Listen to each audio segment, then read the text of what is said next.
धोखेबाज पत्नी का बर्थडे गिफ्ट। संदीप की शादी एक सुंदर लड़की से 5 साल पहले हुई थी, लेकिन उससे हमेशा लगता था कि वह उसे धोखा दे रही है, क्योंकि उसकी पत्नी के कुछ व्यवहार बहुत ही संदिग्ध थे। वह टेक्सिंग यानी चैटिंग करते समय लगातार हंसती और मुस्कुराती रहती थी। जब भी संदीप उससे पूछता था कि वह किससे मैसेज कर रही है, तो वह कभी कहती कि उसकी माँ थी या कभी कहती कुछ दोस्त।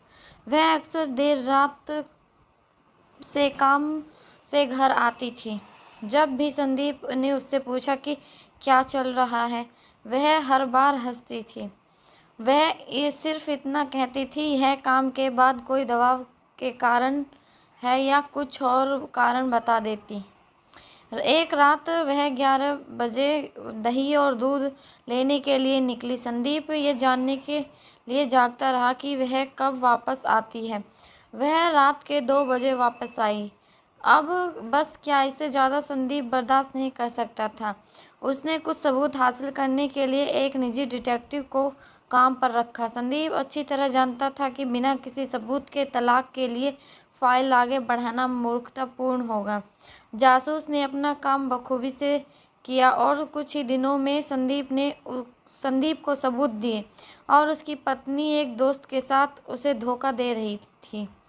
संदीप उसे तलाक देने के लिए तैयार था, लेकिन उसने सही समय आने का और उस पर अन्याय का बदला लेने का इंतजार किया।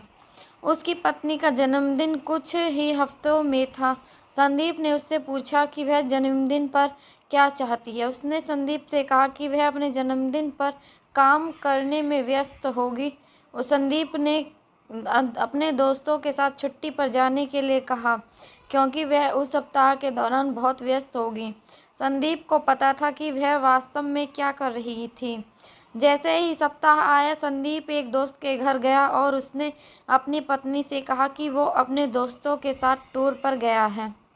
संदीप ने वहाँ और से उसकी पत्नी की माँ, बहन, पिता और कुछ दोस्तों को बुलाया।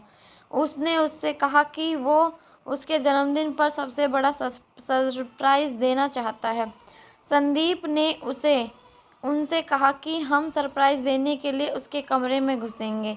सुबह का समय था, घड़ी का समय 7:15 था। संदीप ने अपार्टमेंट में ठीक बाहर से मिला और वो सब लिफ्ट में गए।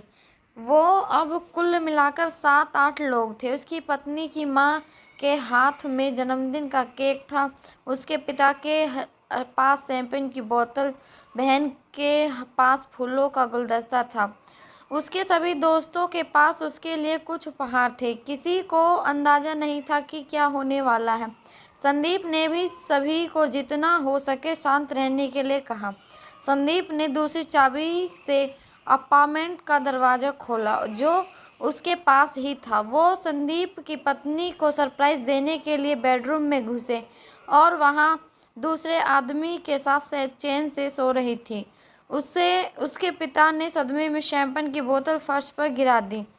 उसकी माँ ने केक के साथ ऐसा ही किया। संदीप ने ऐसा दिखावा किया कि जैसे वो इस घटना से काफ़ी टूट गया हो और जैसे ही उसे कुछ भी पता नहीं था और उसके दिमाग में बस यही चल रहा था कि इससे अच्छा जन्मदिन का तोहफा कोई और हो ही नहीं सकता जो किसी पति ने अपनी बेवफा पत्नी को दिया हो। उम्मीद है आपको मेरी यह कहानी अच्छी लगी होगी। धन्यवाद। प्लीज़ मेरी वीडियो को ज़्यादा से ज़्यादा लाइक करें, शेयर करें, कमेंट करें और मेरे चैनल को सब्सक्राइब तो ज़रूर करें।